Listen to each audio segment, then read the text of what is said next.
சர்வமங்கள மாங்கல்யே சிவே சர்வார்த்த சாதகே சரண்யே திரியம்பகே கௌரி நாராயணி நமோஸ்துதே.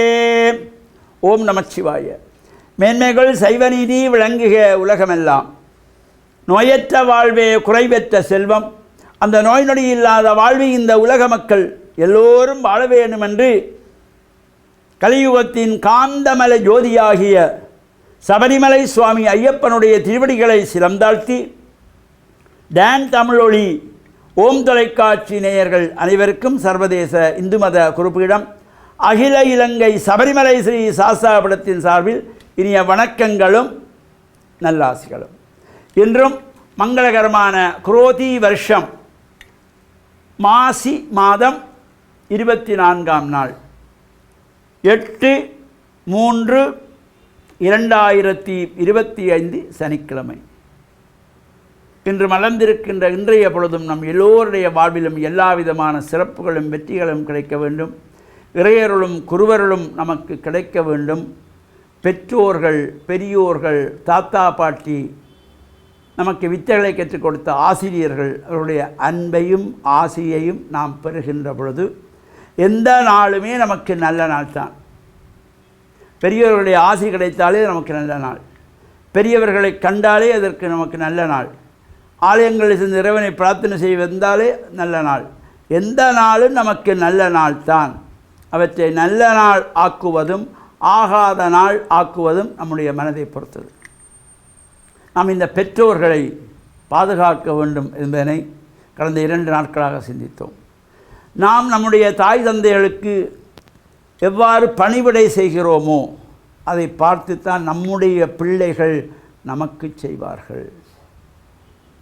ஒரு ஊரிலே ஒரு கணவனும் மனைவியும் வாழ்ந்து வருகிறார்கள்.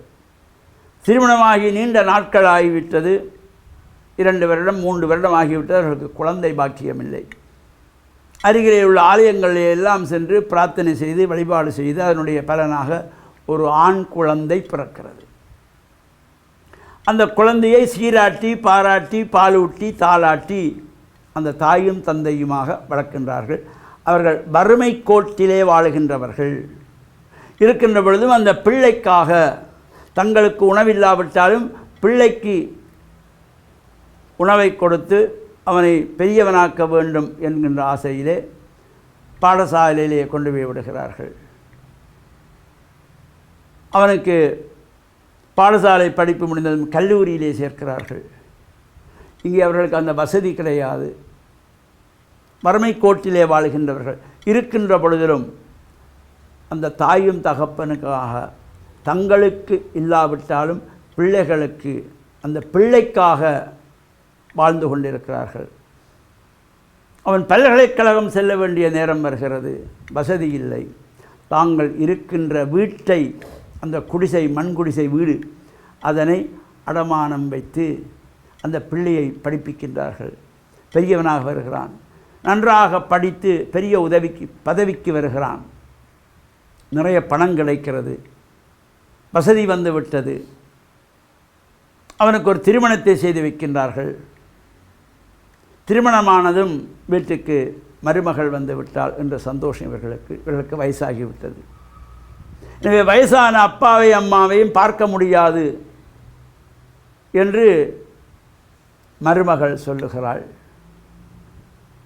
புதிய வீடு கட்டி கிரகப்பிரவேசம் ஆயிற்று. அந்த வீட்டிலே இவர்கள் வாழுகின்ற பொழுது அப்பாவையும் அம்மாவையும் தனிமைப்படுத்த வேண்டுமென்று இந்த மருமகள் தலையணை மந்திரத்தை ஏற்று மகனும் சேர்ந்து இருவரையும் பழைய மண் குடிசையிலே கொண்டு போய் அமர்த்தி விடுகிறார்கள். இங்கே புதிதாக கட்டிய வீட்டில் இவர்கள் வாழ்ந்து கொண்டிருக்கிறார்கள். அவ்வாறு இருக்கின்ற பொழுது அவர்களுக்கு நேரத்துக்கு உணவு கொடுப்பதற்காக ஒவ்வொருவருக்கும் ஒவ்வொரு கோப்பை கொடுக்கிறார்கள். சாப்பிட்ற நேரத்திலே அந்த கோப்பையை கொண்டு வருவார்கள், உணவை போடுவார்கள், அந்த குடிசையிலேயே இருப்பார்கள். இவ்வாறு இருக்கின்ற பொழுது இவர்களுக்கு ஒரு குழந்தை பிறக்கின்றது. இதனுடைய தொடர்ச்சியை நாளைய தினம் சிந்திப்போம் என்று கூறி டான் தமிழொலி ஓம் தொலைக்காட்சி நேயர்கள் அனைவருக்கும் சர்வதேச இந்து மத குருபடத்தின் சார்பில் நல்ல ஆசிகளை கூறிக்கொள்வதில் மனமகிழ்வு கொள்கிறோம். சர்வே ஜனாஹாம் சிகினோ பவந்து சமஸ்த சன் மங்களானி சந்து சுபம். ரைட்.